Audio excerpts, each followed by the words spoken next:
The first time I saw her, the sky over Lyris 9 was breaking open, and everyone was too busy running to notice the girl standing still. Crystal towers floated above the capital like a crown that had slipped from the head of a sleeping god, and that crown was falling, one shard at a time, on screaming streets.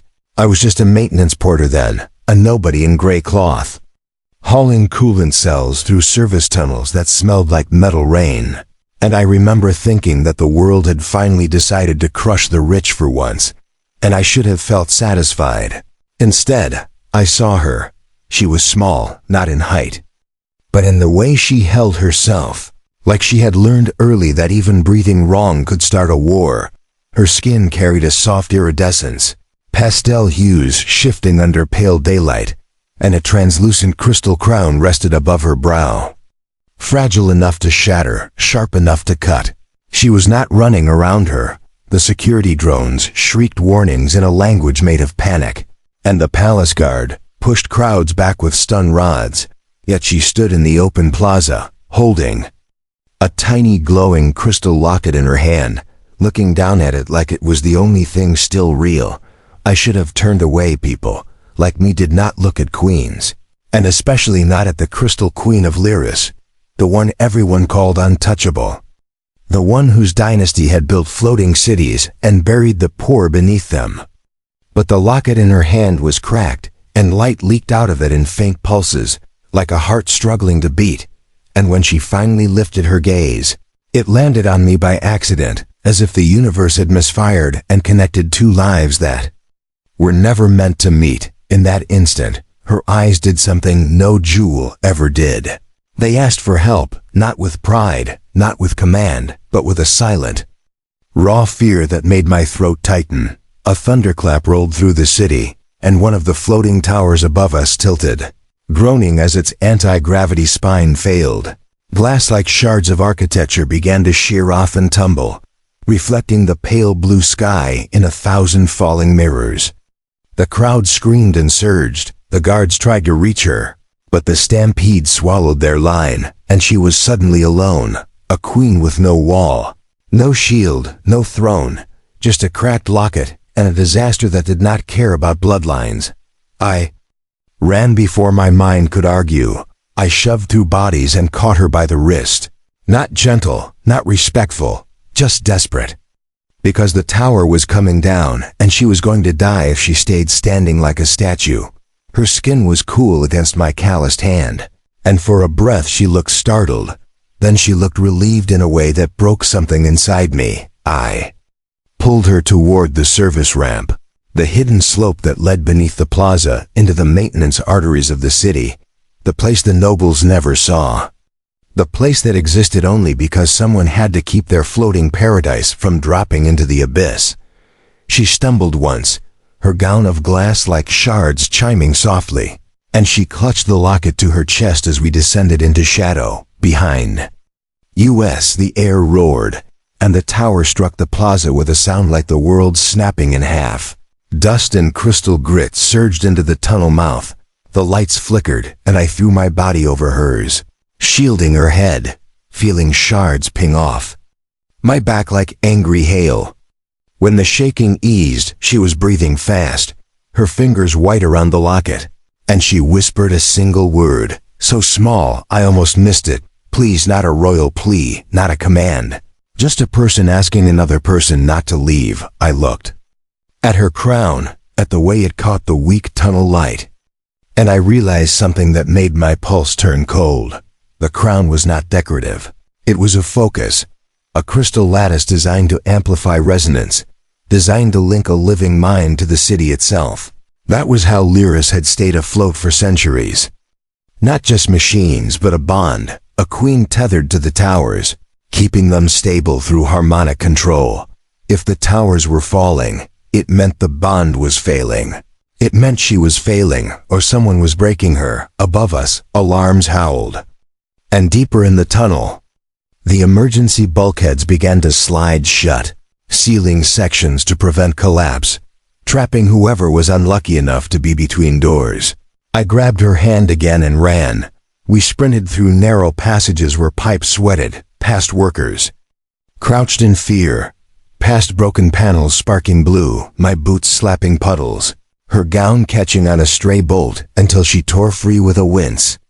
She did not complain, she did not shout, she did not even demand answers, she just ran with me. A queen in a place where queens did not belong. At the junction where the main conduit split, I ducked into a side corridor and pushed open a maintenance hatch that led to my assigned bay, a cramped alcove where I stored tools and slept when the shifts ran long. I slammed the hatch behind us, and the world outside became muffled chaos. For a moment, we were just two people in a metal box. She leaned against the wall, eyes shut, swallowing breaths like they were heavy stones. Then she opened her locket. The glow inside was dimmer than before, a pale pulse trembling in a crystal core, and I saw thin fracture lines spreading through it like ice cracking across a lake. She stared at it as if she could hold it together by will alone, and her lips parted, but no sound came out. I had seen reactors fail, I had seen coolant lines burst, I had seen people fall from catwalks and not get up. This was different. This was someone watching their own life leak away.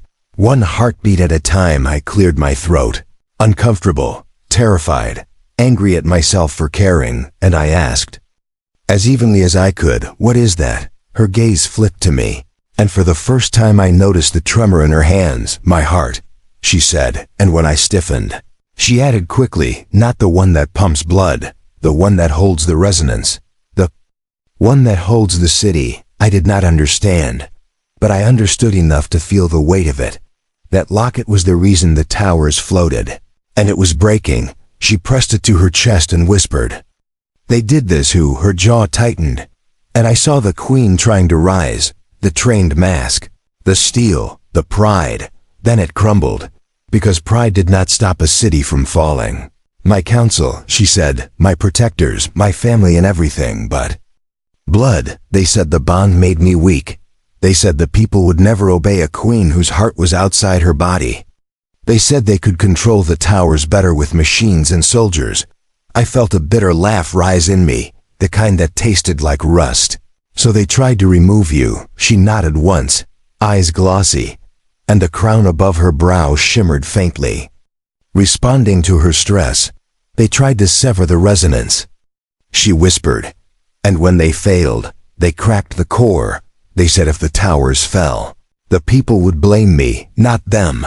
A new tremor rolled through the metal walls, distant but ominous, like the city shifting its weight, deciding whether to live or die. I looked at her, at the crackling glow inside that locket, and something old and furious stirred in me, something every worker on every lower deck carried, the knowledge that the powerful always found a way to let others take the fall. I should have hated her instead. I heard the thin, struggling pulse of that light, and I could not stand the idea of it going out.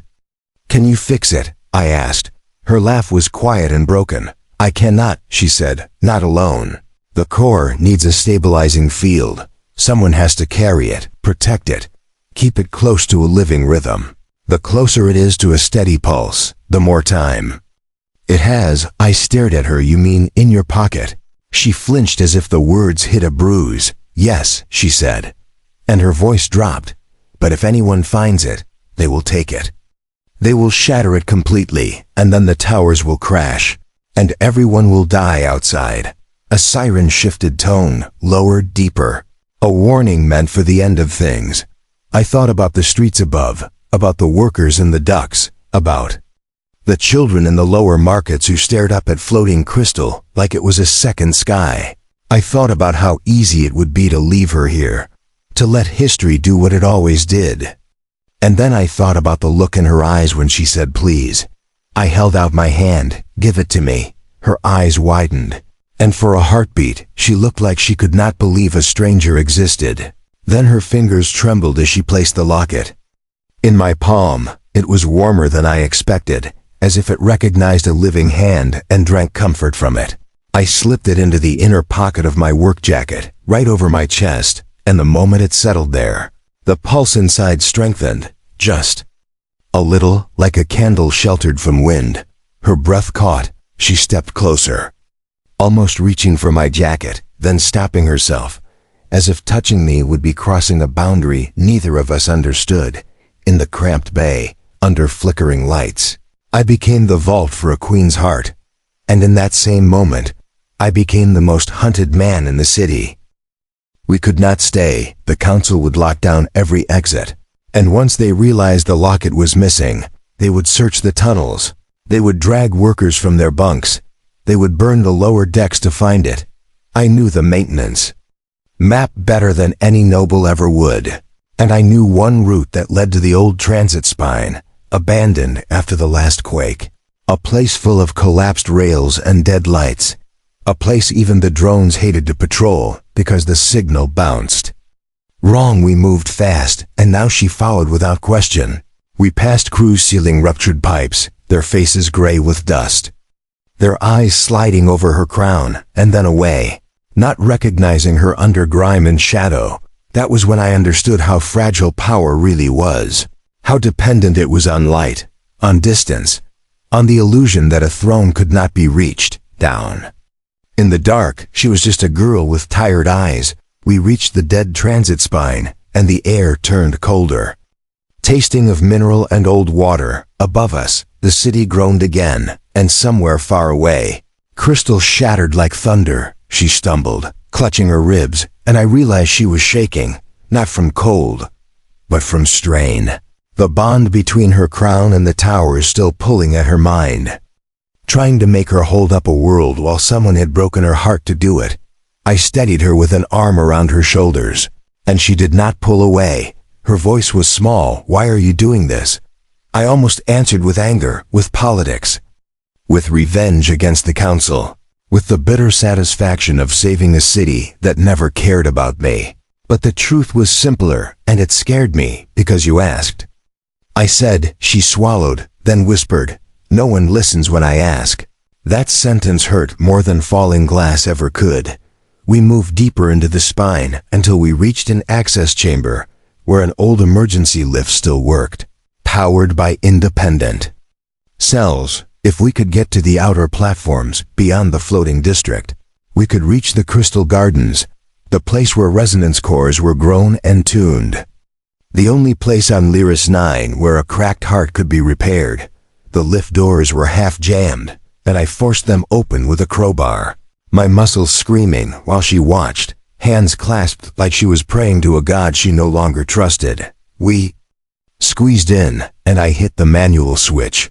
The lift shuddered, then descended, grinding into darkness. Halfway down, the lights snapped off.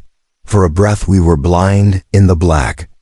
The locket against my chest pulsed, faint but steady, and I felt it like a second heartbeat. Not mine, not hers, something shared. She exhaled, and I heard the faintest laugh, almost hysterical. "Your pocket is warmer than the palace," she said. Should have smiled. Instead, I felt grief rise.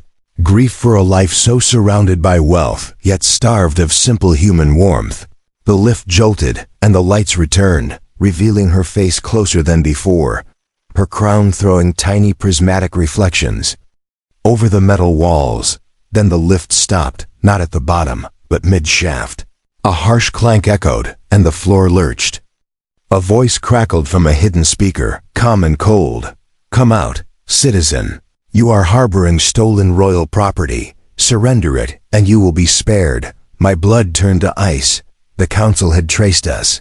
She stiffened beside me, and the air around her shimmered, the crown reacting, building resonance without her consent. The speaker continued, "The queen is unwell.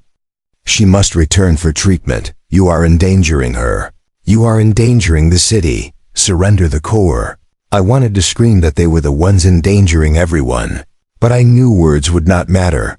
The lift doors began to pry open from the outside. A thin gap formed, and I saw the glint of drone limbs, the sharp black of enforcement plating. I pulled her behind me, instinct screaming, and I whispered, "Stay quiet." Her breath touched my shoulder. "They will kill you," she murmured. I did not answer. The doors ripped wider, and a drone forced its head through lens glowing red, scanning, searching for the heat signature of the locket. In that instant, something inside me snapped into clarity. A technician's clarity, the calm before disaster. The drone's sensor suite was tuned for crystal emission, for resonance patterns. The locket was pulsing against my chest, so I did the only thing I could. I pressed my palm hard over my jacket pocket, covering the locket, and I forced my breathing to slow. Forcing my heartbeat into a steady rhythm, like a metronome, the locket responded. Dimming, synchronizing. The drone hesitated. Its lens flickered, confused by the reduced emission. Then another. Drone shoved in, stronger, and the gap widened more. I saw their stun prongs rise. I heard her inhale sharply behind me. And then she spoke, nitrogen monoxide. The word hit the shaft like a hammer. The crown on her head flared with pale light. And the air in the lift vibrated, a low hum that made my teeth ache. The drones froze for a fraction of a second, their stabilizers twitching as the resonance interfered with their balance. She stepped forward, eyes blazing, and for the first time, I saw the Crystal Queen, not the frightened girl, but the force the city had once relied on. Her voice dropped into something ancient and absolute. You will not touch him. The drones tried to push forward anyway. She lifted her hand, and the hum sharpened. And the drones slammed back as if struck by an invisible wall, scraping metal, sparks. Showering into the shaft, she trembled, and I saw pain cut across her face. Because using resonance with a cracked core was like pushing on a broken bone. I grabbed her wrist, pulling her back. Stop. You will tear yourself apart. Her eyes met mine, wide and fierce. Then protect my heart. She whispered, and she collapsed. I caught her before she hit the floor. Her body shockingly light, her skin cold, her crown dimming to a faint shimmer. The drones regrouped, and I knew we had seconds. I dragged her deeper into the lift, toward the emergency panel, and tore it open with shaking hands. Inside were old cables, thick and insulated. I remembered the schematics. There was a manual drop release, dangerous, illegal, meant only for catastrophic failure if I pulled it. The lift would free fall until the lower dampeners caught. If they caught, we would survive. If they did not, we would be crushed. The drones were prying the doors wider again. I looked down at her face, at the softness beneath the crown, at the faint line of light reflecting from her locket through my jacket. I pulled the release. The lift screamed. Gravity grabbed us like a fist, and we dropped. My stomach rose into my throat, my knees buckled, and I wrapped my body around hers, shielding her head with my arm. The shaft blurred past, metal ribs whipping by, sparks tearing from the sides. The dampeners engaged with a bone-shaking impact, throwing us into the floor for a moment. Everything was silent except my ragged breathing. Then the lift doors popped. Open at the bottom, jammed and crooked, but open enough. We were alive barely. I hauled her up, half carrying her now, and staggered into the lower access corridor that led toward the outer platforms. The air here was different, cleaner, smelling faintly of crystal pollen, like rain on stone. The council drones could not descend quickly enough, not through a damaged shaft. We had a head start. Her eyes fluttered open, unfocused. She tried to speak, but only a whisper came out. Your heart is too loud, she said, and even faint there was wonder in her voice. I almost laughed, but it came out as a choke. Good, I said. Let it scare them. We reached the outer platforms as the city above groaned again, and I stepped into daylight that felt unreal after the tunnels. The skyline was shattered. Floating towers listing, some already fallen into the mist below. Crystal dust drifting like snow. Beyond the city, crystal gardens stretched across the cliffs, fields of translucent growths that caught sunlight and scattered it into soft rainbow haze in the distance. The resonance spire rose like a needle of pure glass, the place where the first queens had bound their hearts to the city. If we could reach it, we could mend the locket, restore the bond, save the towers. But between us and the garden stood a line of council soldiers in black armor, blocking the path, and at their center stood Chancellor Viron, The man who had smiled beside her at ceremonies. The man who had bowed before her throne.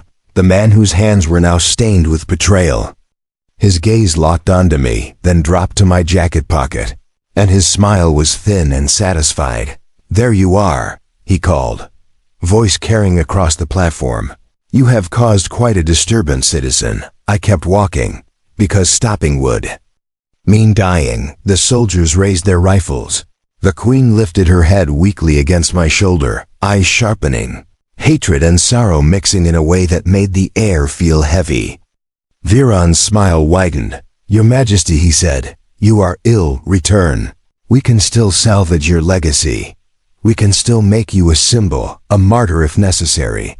Her lips parted and her voice came out hoarse. Yet it carried. "You broke me," she said. He shrugged, a gesture of pure cruelty. "A necessary fracture," he replied. "The people adore you.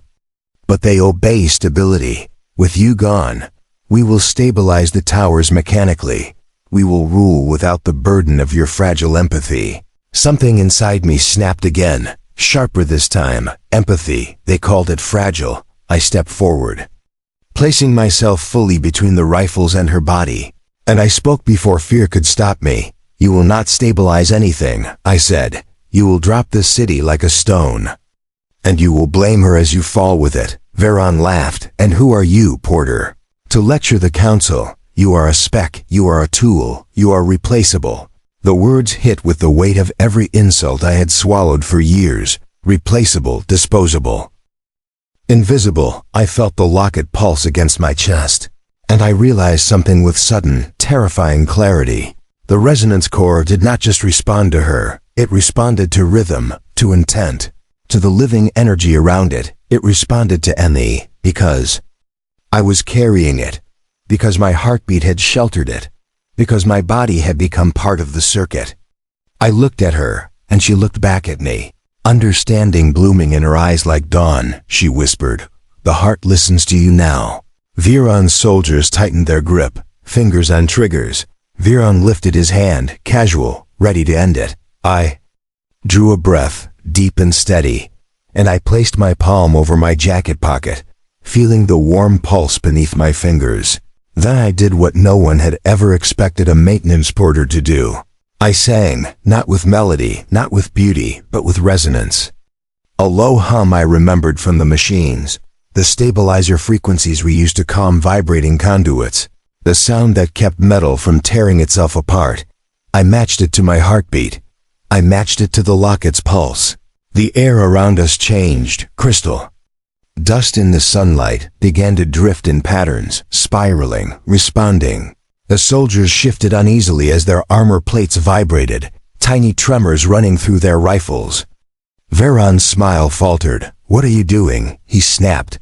I stepped forward again, humming harder, forcing the resonance through my chest, through my bones, through the locket like a bridge.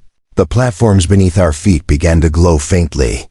Thin lines of crystal embedded in the structure, lighting up like veins. The city was listening. The towers above, even damaged, even tilting, began to hum in reply, like distant voices answering a call. The queen's eyes filled with tears, and she whispered, "You are holding it. You are holding me." Viran's face stood. "Shoot him," he barked. The rifles fired. I felt heat rip past my shoulder. Felt one shot graze my arm, pain blooming. But I did not stop because the moment the first shot cracked the air, the resonance surged. A wave rolled outward, invisible but absolute. The soldiers' rifles jammed, crystal deposits within their mechanisms flashing, locking, the weapons turning useless in their hands. Their armor plates stiffened, their joints seizing as the harmonic field destabilized their servos. They stumbled, trapped inside their own technology. Viran stumbled too, his polished boots skidding as the platform vibrated beneath him. His eyes went wide, suddenly human with fear. "Impossible," he whispered. I kept humming, sweat pouring down my spine, my injured arm throbbing, my lungs burning. Because the sound was not just sound anymore. It was a promise. It was a refusal. It was the voice of every overlooked person rising through one trembling breath.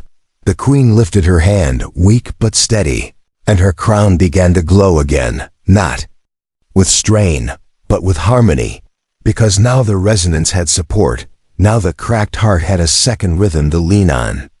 She spoke, and her voice carried like crystal ringing. "Stand down." The soldiers could not move. Veron tried to run, but the platform's crystal veins flared brighter, and a line of shimmering force rose around him, a cage made of the cities. "Own will." He slammed his fist against it, snarling, "You cannot rule without us. You are nothing without the council. You are nothing without tradition." She stepped forward, leaving my shoulder, standing on her own despite shaking, and her gown chimed softly in the sunlight, shards catching the air like frozen music. "Tradition," she whispered. Then she looked at the ruined skyline, at the falling towers, at the people watching from broken balconies, faces smeared with dust, eyes wide with hope they did not dare believe in. Then she looked at me, and her voice rose. "Tradition made a throne," she said, but it did not make a heart. She turned back to Veron, and her eyes hardened. "You broke my heart to control my city," she said, "but you forgot something." He stared at her, breath ragged. "What?" She placed her palm gently over my jacket pocket, over the locket, and for a second the pulse inside flared bright, steady, alive. She said softly, almost tenderly, "The heart chose where to live." Veron's face went pale, and the cage around him tightened, crystal lines bright as lightning. The platform shook again, but this time it was not collapse, it was correction. Above us, the nearest tower, still tilted, still wounded, began to straighten, slowly, agonizingly, like a giant lifting itself from a fall. Another tower answered, humming, then another. Across the skyline, crystal veins lit up, connecting, stabilizing.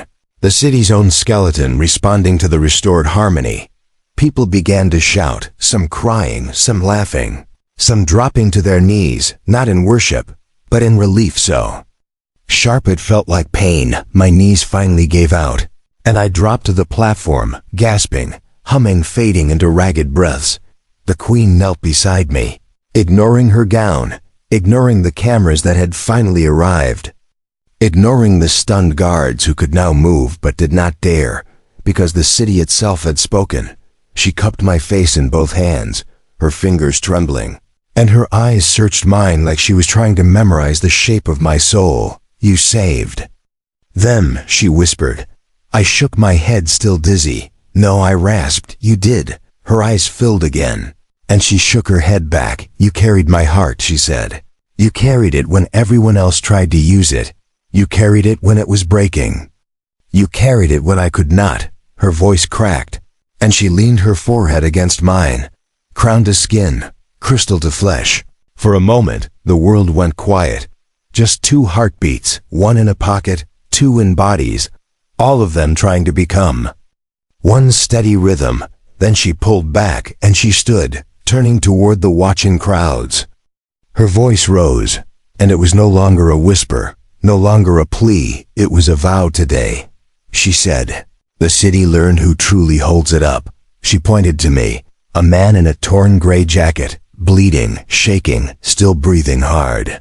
"Not the council," she said, "not the towers, not the throne, but the ones who keep the lights on, the ones who crawl through tunnels, the ones who are called replaceable." Her gaze swept across the crowd, and her voice hit like thunder. "No one is replaceable."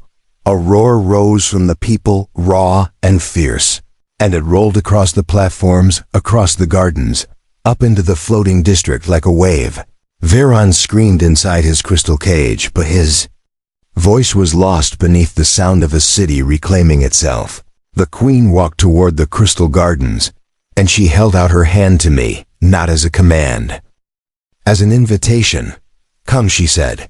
"We must mend what they cracked, and we must build what they never dared." I took her hand, and the locket in my pocket pulsed stronger, as if it approved. We walked together into the gardens of crystal growth, where living light rose from the earth like delicate flames. At the base of the resonance spire, ancient crystal artisans waited, their faces lined with time, their eyes bright with recognition, as if they had always known a day like this would come. They opened my jacket carefully, reverently, and I felt exposed in a way that was almost intimate, because I had carried something sacred without ever being taught how to hold it. They lifted the locket from my pocket, and for a heartbeat the pulse faltered. Like it missed my warmth, the queen reached out, placing her hand over mine, and together we held it. Sharing heat, sharing rhythm, the artisans began their work, singing in harmonics too fine for most ears, weaving crystal threads into the fractures, sealing cracks with resonance rather than force. The glow inside the locket brightened, stronger, steadier, like a heart healing under gentle hands when the final fracture sealed. The locket flared with pure light, and the air around the spire shimmered, the entire city humming in answer. The towers above steadied completely, floating firm, no longer trembling. A sigh seemed to ripple through Lyris 9, as if the city itself had been holding its breath for centuries and finally exhaled. The queen turned to me, and her expression was softer now. But the strength remained, deep and unshakable. She lifted the locket, and instead of placing it back against her own chest, she held it between us. Then she said the words that changed everything. "My heart does not belong in a palace," she said. "It belongs where it is protected by truth." She reached for my jacket pocket again, and gently, carefully, she placed the locket back inside, over my chest. The warmth returned instantly, and the pulse settled, calm and sure. The artisans stared, stunned. The guards murmured. The people watching from the spire's terraces fell silent. And then the queen, the crystal queen, did something no ruler had done in living memory. She bowed not to a council, not to a tradition, but to a man in gray, to the overlooked, to the one who had carried her heart when the world tried to shatter it. Her voice carried across the gardens, across the platforms, across the repaired skyline. "From this day," she declared, "the heart of Lyris will beat with its people, not above them." She turned to me, and her eyes shone like the pale blue sky reflected. "In crystal, will you walk with me?" she asked, "not as my servant, not as my shield, but as my equal." My throat tightened so hard I could barely breathe. I looked at the towers, at the people, at the city that had almost fallen, and at the girl who had stood alone in a plaza holding a cracked light and whispering please. I nodded. "Yes," I said, and my voice broke on the word. But I did not hide it, because some cracks were not shameful. Some cracks were proof you had survived. We stepped out together into the open daylight, and the city's crystal veins shimmered beneath our feet like living paths. Behind us, Viron's cage still stood, and the council's power was already crumbling as citizens gathered, not with fear, but with purpose. Ahead of us, the future waited, fragile and bright, and in my pocket, the Crystal Queen's heart pulsed steadily, not hidden in shame, not locked away in royal secrecy, but carried close to a human rhythm that would never again let it be alone. Somewhere in the towers above, bells rang, not from metal, but from crystal resonance. A new song spreading through the city, a song that said the same thing over and over. In light and vibration and living breath, remember him.